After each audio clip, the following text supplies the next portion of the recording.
இந்த வீடியோவில் கொடுக்கக்கூடிய டிட்டர்மினண்ட்டுக்கு மைனர் எப்படி கண்டுபிடிக்கலாம்னு சொல்லி வந்து பார்க்க போகிறோம். இந்த கொஸ்டினில் பாருங்கள், ஃபர்ஸ்ட் கொஸ்டினில் ஃபைண்ட் த மைனர் ஆஃப் 4ன்னு சொல்லி கேட்டிருக்கிறாங்க.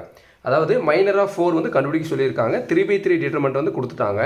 மைனர் எப்படி கண்டுபிடிக்கும்னா நல்லா கவனிச்சுக்கு சாமி, என்ன நம்பர் கொடுத்துருக்காங்க பாருங்கள். அந்த டிட்டர்மெண்ட்டில் 4ன்னு கொடுத்துருக்காங்களா, 4க்கு தான் மைனர் கண்டுபிடிக்க சொல்லியிருக்காங்க.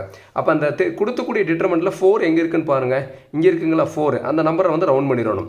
ரவுண்ட் பண்ணிவிட்டு அந்த நம்பருக்கு நேரம் இருக்கக்கூடிய ரோவையும் காலத்தையும் நம்ம வந்து எலிமினேட் பண்ணணும், டெலீட் பண்ணணும். புரியுதுங்களா? இந்த 4க்கு நேரம் இருக்கக்கூடிய ரோ வந்து இதுதானுங்களே, இதை வந்து இப்படி எலிமினேட் பண்ணணும். அது 4க்கு நேரம் இருக்கக்கூடிய காலத்தையும் வந்து எலிமினேட் பண்ணணும். இதுதான் வந்துன்னா மைனர். சாமி நான் சொல்கிறது புரிஞ்சுக்கலாம்.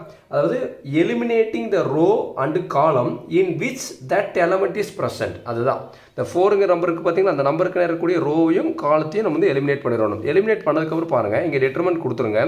மீதி இருக்கிற நம்பர் எடுத்து எழுதுங்க பார்க்கலாம். இங்கே என்ன இருக்குது, 1 - 1 இருக்குங்களா, 1 - 1 எழுதிருங்க. அடுத்து பாருங்கள் 3 7 இருக்குங்களா, 3 7 எழுதிருங்க.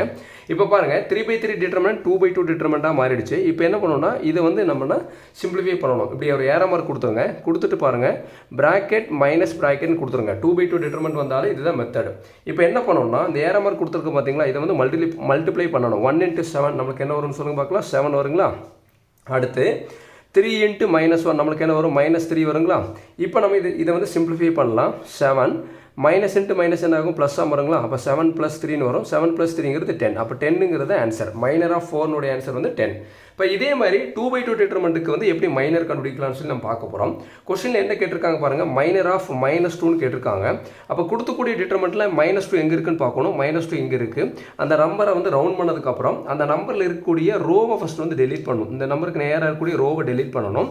டெலீட் பண்ணதுக்கப்புறம் அந்த நம்பருக்கு நேராக இருக்கக்கூடிய காலத்தை ஃபஸ்ட்டு டெலீட் பண்ணணும். டெலீட் பண்ணிட்டோம். இப்போ நமக்கு மீதி இருக்கிறது ஒரே ஒரு நம்பர் தான். அந்த நம்பர் என்ன, 3. அப்போ மைனர் ஆஃப் -2வோட ஆன்சர் வந்து 3.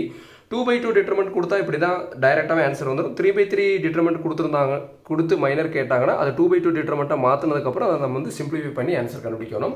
இதே மாதிரி ஒரு ப்ராப்ளம் கொடுத்துருக்கேன். இந்த ப்ராப்ளத்தை ஹோம்ஒர்க் ப்ராப்ளம் வச்சுங்க. இதோடைய ஆன்சர் வந்து என்ன வருங்கிறத கமெண்ட் பாக்ஸில் கமெண்ட் பண்ணுங்கள். இந்த வீடியோ பிடிச்சிருந்தனா மறக்காமல் லைக் பண்ணுங்கள். சரவணகுமார் மேக்ஸுங்கிற நம்மளோட சேனலை மறக்காமல் சப்ஸ்கிரைப் பண்ணி வைங்க. உங்கள் நண்பர்களுக்கும் ஷேர் பண்ணி விடுங்க. Thank you students.